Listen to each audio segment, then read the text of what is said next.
Protests force Kazakhstan's government to step down.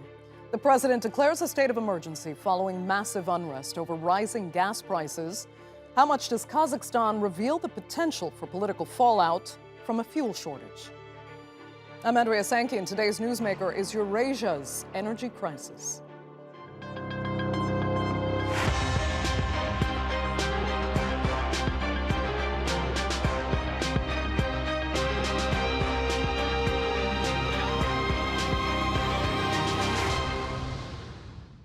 Now, rare protests have shaken the oil-rich nation of Kazakhstan.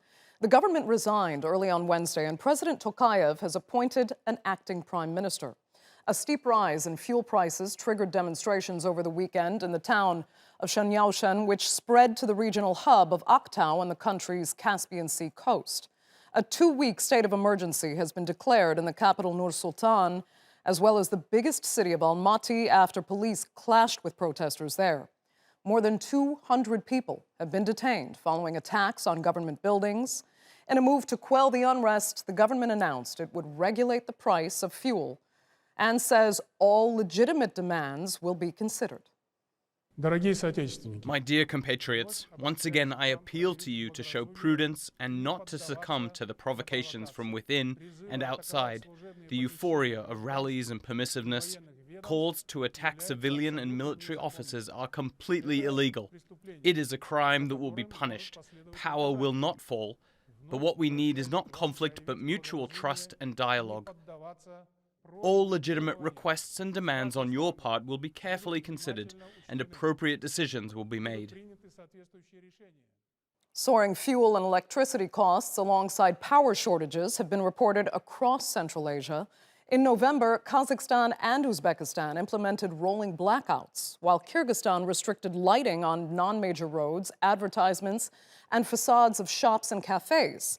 And even with the world's 4th largest reserves of natural gas, Turkmenistan also experienced issues with electricity supplies. Now, there are similar stories in Europe, where it's only midway through winter and natural gas stockpiles are running dangerously low. The continent is struggling with a supply shortage that sparked gas prices to skyrocket over the past year. Declining domestic natural gas production has left Europe more reliant on imports from Russia, affirming Moscow's position as the bloc's top supplier. Let's look at where Europe's been hit hardest by soaring prices. In the past year, the cost to import natural gas rose more than 300% in the UK. In Germany and the rest of the EU, it more than quadrupled. In the Western Balkan state of Kosovo, prices are up more than 600%. And Ukraine saw the biggest hike, with gas imports rising over 900%. Well, it's about people who can't buy things anymore. So there's a big problem. For example, the prices of energy in Belgium are rising enormously. And the government has made it impossible for us to negotiate for the people. On a beaucoup ça en ce moment. Les gens, People can't heat their homes, so we are very worried because we have fairly harsh winters in our region. So we don't know how they are going to manage. They ask us for duvets, coats for the children, but they don't turn on the heating. The production cost and expenses have doubled. I usually pay around 300 euros for my electricity bill, but now I am spending 110 euros per day to buy diesel for the generator.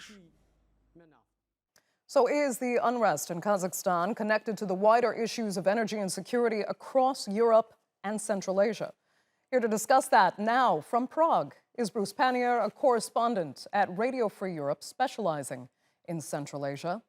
From London, journalist and energy market analyst Sabadus, and from Glasgow, Luca Anceschi, professor of Eurasian Studies at the University of Glasgow. Thanks all so much for being with us. Bruce, let's begin in Kazakhstan and what you actually make of what is happening there right now. The scenes really are remarkable. I mean, some are even storming public offices now. Do you think the protests, first of all, are justified, and has the government responded appropriately? Well, yeah, I mean, I would have to say that the protests are justified. Indeed, you know, this caught everyone by surprise, I think. It started out, you mentioned energy a minute ago, and it started out as a protest over the price of fuel for cars. But, you know, that said, this has been building for quite a while. There was a change, officially a change in leadership in March 2019. And I think a lot of people in the country expected that the change in leadership would mean a change in the way the country was governed. It turned out not to be really much of a change in leadership, and it certainly didn't change anything in the way the country was governed. And I think that what we're seeing now is just a result of frustration for nearly 3 years for waiting for something that represented legitimate and genuine reform in the country that they haven't seen yet. So you think this really is a popular movement about something more than, the price of oil and the government misjudging how people would respond to a price hike there? Yeah, well, that's, the government tried to distance itself from the price hike, of course, right away. But protests in a lot of countries are like this too. They might start with one issue, an economic issue or something. It's certainly been true in Kazakhstan and other countries in Central Asia as well. But they quickly take on a political dimension, and that's what happened here. Is what it was a protest over the increase in price of fuel for cars in a region way in the West, which is sparsely populated compared to the East, and it spread across the country because people felt something, a kinship with the people that were protesting in the West. They didn't have much out there, and now they were going to have to pay twice as much for fuel for their cars. And like I said, it just kind of mushroomed into something much bigger.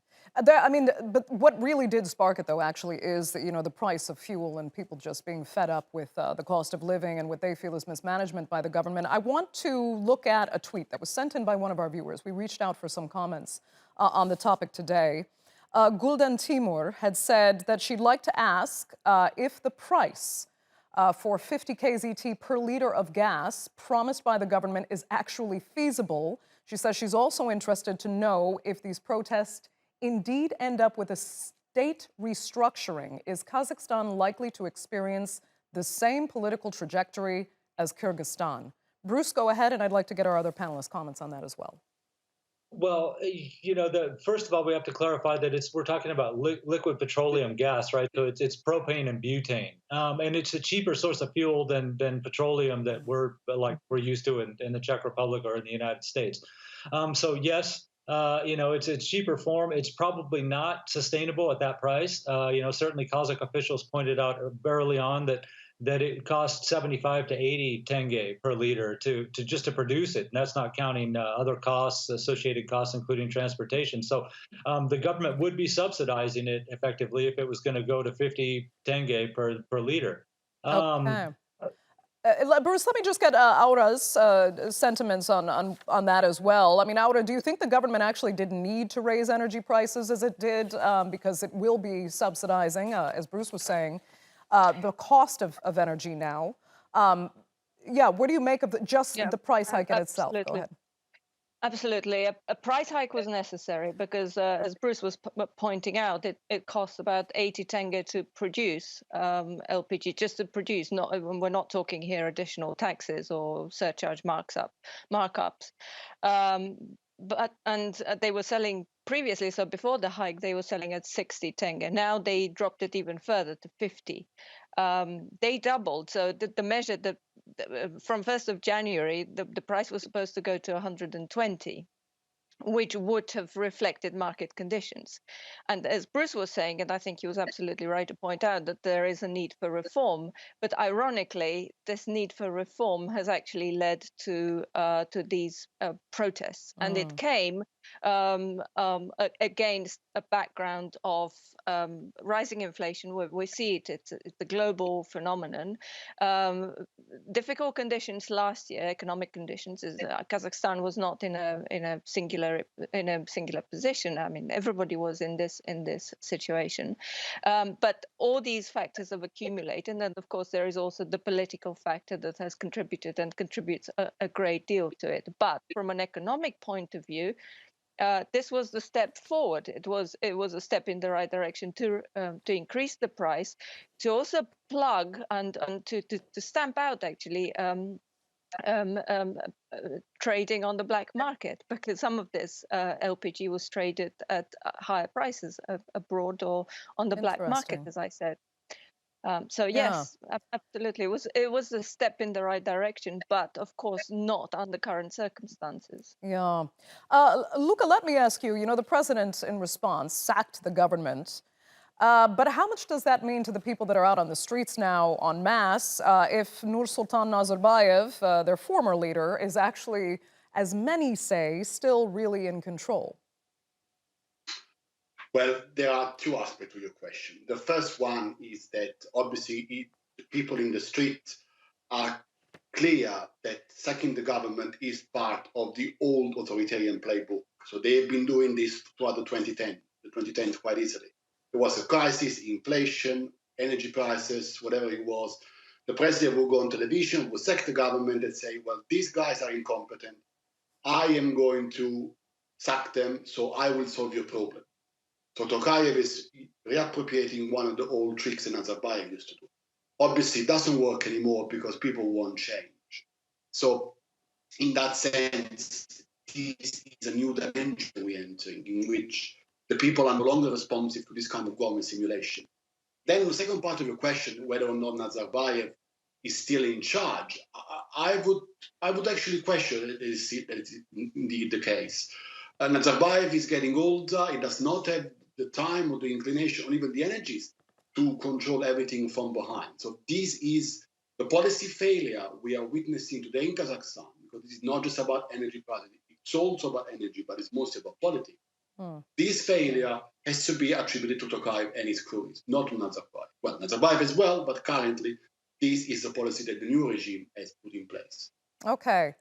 Bruce, if you wanted to comment on that, go ahead. If not, I wanted to ask you another aspect of the government's rationale, but go ahead.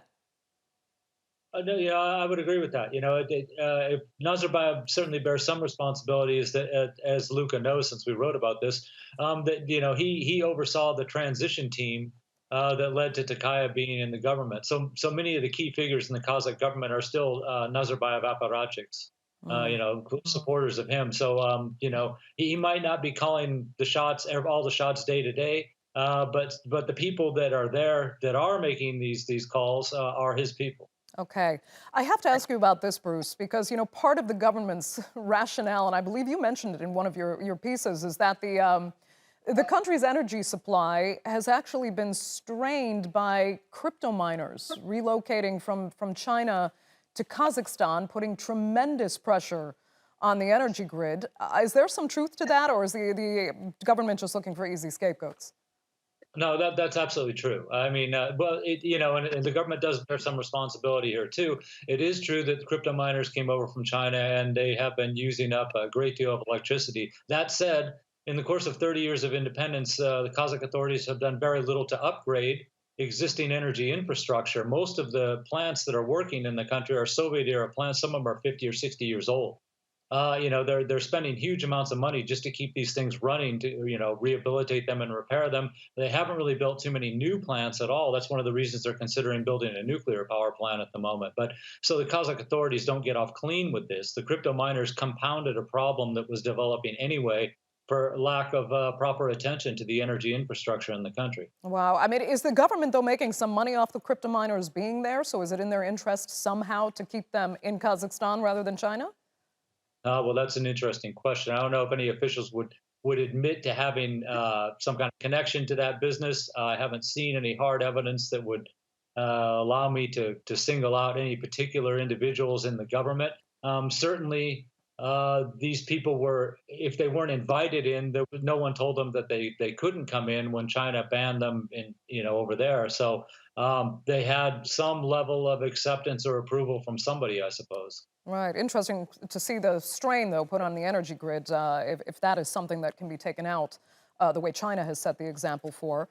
But OK, let me just wrap up with Kazakhstan quickly, because the last line we actually heard was, the police chief, and Bruce, I'll just finish with you here, are saying now that extremists are the ones that are attacking Kazakhstan's city of Almaty, and that they have actually beaten up some 500 civilians. This is according to the police chief.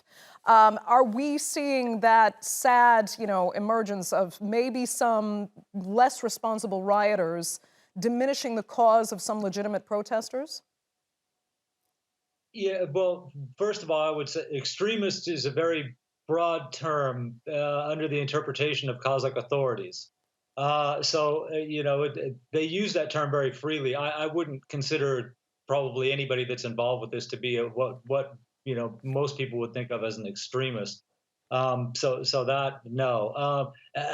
Have people kind of hijacked this a little bit? Yeah, I suppose that is possible. I mean, it has gotten much more violent, than a lot of people had hoped. Anyway, it was a peaceful protest. Okay. A long time. But like I said, the fact that the Kazakh authorities say this is extremist, that's just one of those old refrains that not just the Kazakh government, but all kinds of governments use when they see this kind of thing happening. They want to blame it on some third force or something. But I don't see any evidence of that at all. Fair enough. I'd like to move on, actually, to the energy issues now in Europe. Aude, I'll start with you. If we look at Europe, there's an argument now that in its haste to complete long-term plans to phase out those fossil fuels, they really didn't bother ensuring immediate supplies of energy to get through this winter, actually. Is there some truth to that? Because these increases are just spectacular. Absolutely. The increases are the result of many different factors that have accumulated over the last couple of months. But ironically, we saw at the end of the year, at the end of 2021, Germany closing down part of its nuclear fleet, and it's due to close down a few more in the next couple of months. So it comes at a time when electricity prices are at record levels. And by the way, I would add to what Bruce was saying, and you asked a very interesting question about the cryptocurrency mining. Kazakhstan is not the only country to ban it, but there are a few others. I think Iran has recently said that it was banning cryptocurrency mining.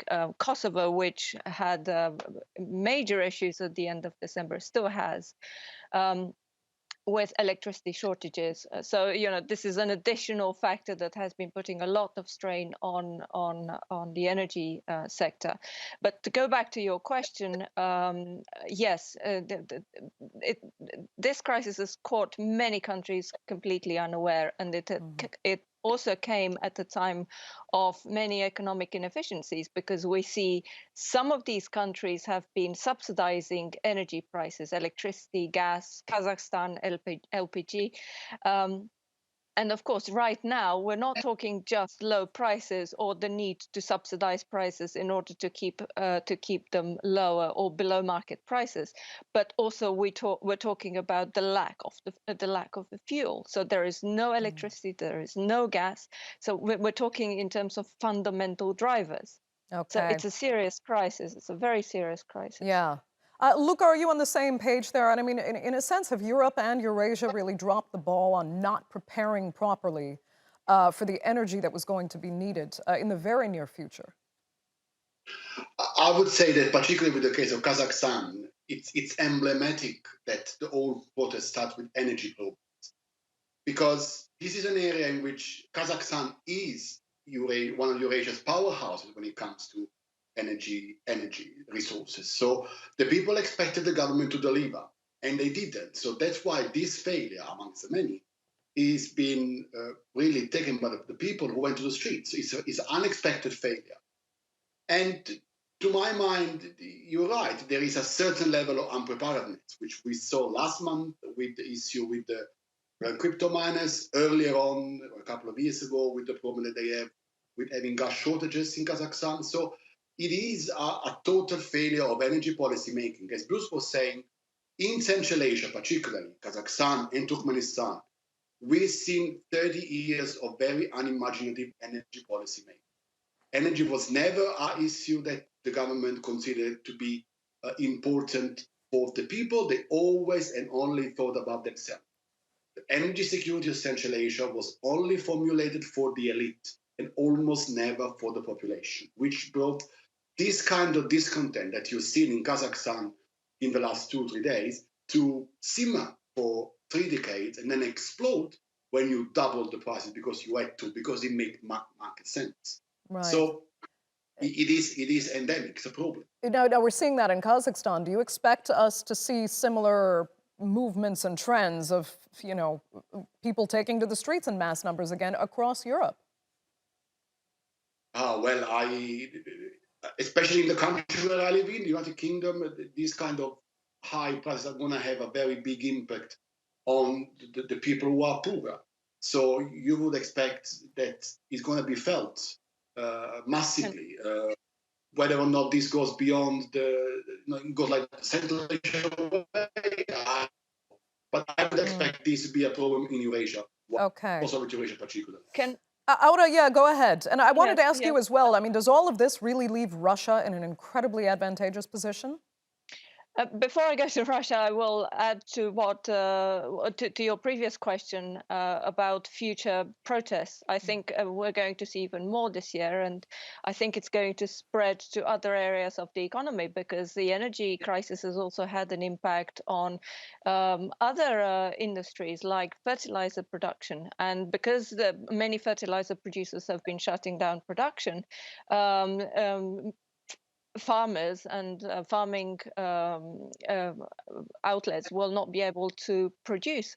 And this means that we're going to see an increase in food prices. And that's really going to impact the grassroots, the population, everyone. And as a result, we're going to see more protests potentially in poorer countries, but also in Europe and elsewhere. So it's something to be to be aware of. Right. You know what? Before you move on to Russia, Aura, I actually wanted to ask you something more specifically then about the price increases in Europe, because you've actually said yourself the increase in gas prices in Europe has more to do with supply shortages, with market manipulation, political intervention, and so forth. So I'm really curious about that market manipulation angle. How so? Who's manipulating the markets here? Well, we've seen a lot of speculative trading, particularly on the carbon markets, and I would like to point out that all these commodities are interlinked. So, you know, an increase in carbon prices will trigger increases in other fuels, in gas, in electricity, etc. So we've seen lots of hedge funds entering the carbon market and doing a lot of speculative trading in last year. Of course, that could have applied to gas markets as well. So probably a couple of financial institutions entering the market and maybe trading for speculative purposes. But really, this has come at the time when, as I said, there was no fuel. So we've seen an increase in demand and a decrease in supplies. Right. Okay. We just have a few minutes left. I want to get Bruce back in this and have you actually. Russia, you know very well, and we've talked before about Russia using gas as a weapon. But in this case, it almost seems like it's Europe that has allowed Russia to have this kind of advantageous position for not quite doing the planning it needed to do in advance of even colder winters than we've seen before because of the climate crisis. Well, I suppose you can criticize Europe a little bit for being slow to diversify. Efforts have been underway for certainly more than a decade. Nord Stream 2 obviously is causing a lot of controversy out there, out here in Europe. But, at the same, as I mentioned, at the same time, they have the Southern Gas Corridor that they've been trying to open and have opened a little bit, and they're trying to do things with LNG, but they need the port facilities all set up. So it's not that they were unaware of the need to diversify. And certainly there's a lot of concern about being overly dependent on Russian gas. As far as weaponizing gas or something, you can kind of look at this two ways. I mean, certainly you wouldn't want Russia to have that kind of hold over you. At the meantime, Russia as a supplier has to keep this in consideration too. If they're going to do that, they're going to hasten the process of diversification in Europe. So at best, they would get an advantage for a couple of years until the Europeans had figured out some other sourcing for their gas needs. So, while it's always a potential, in the meantime, I tend to think that Russia is hopefully looking a little more long-term and understanding that if they are going to play that game, the Europeans will do everything they can to cut them out as fast as possible. And there are other options that just that are being used now, and some options that just haven't been fully developed, but with the right incentive would certainly be developed a lot more quickly. Right. I mean, Russia has the supplies, but it definitely needs its customers and to keep them satisfied as much as possible. Aura, let me just ask you, we're down to our last minute, actually, very quickly. Gas supplies were actually relatively unaffected back in 2014 when Russia annexed Crimea. But people are saying now that the troop buildup in Ukraine and this escalation could actually affect gas supplies now. Do you think that's true? Well, for now, the gas is still flowing through Ukraine. So if there is military escalation and the gas supply is hit, then of course Russia will also suffer. So there is truth in what the Ukrainians have been saying, that the existing network and the existing transit through Ukraine is offering a security guarantee to Ukraine. So as long as there is gas flowing through Ukraine, albeit at a reduced level, compared to previous years, there is still a security guarantee for Ukraine primarily, but also for Russia. Okay, Aura, I will let you have the last word. Unfortunately, we are completely out of time. I'd like to thank all three of my panelists really so much for being with us. And our viewers, of course, for watching as well. Remember, you can follow us on Twitter @the_Newsmakers, and be sure to subscribe to our YouTube channel. I'm Andrea Sankey. We'll see you next time.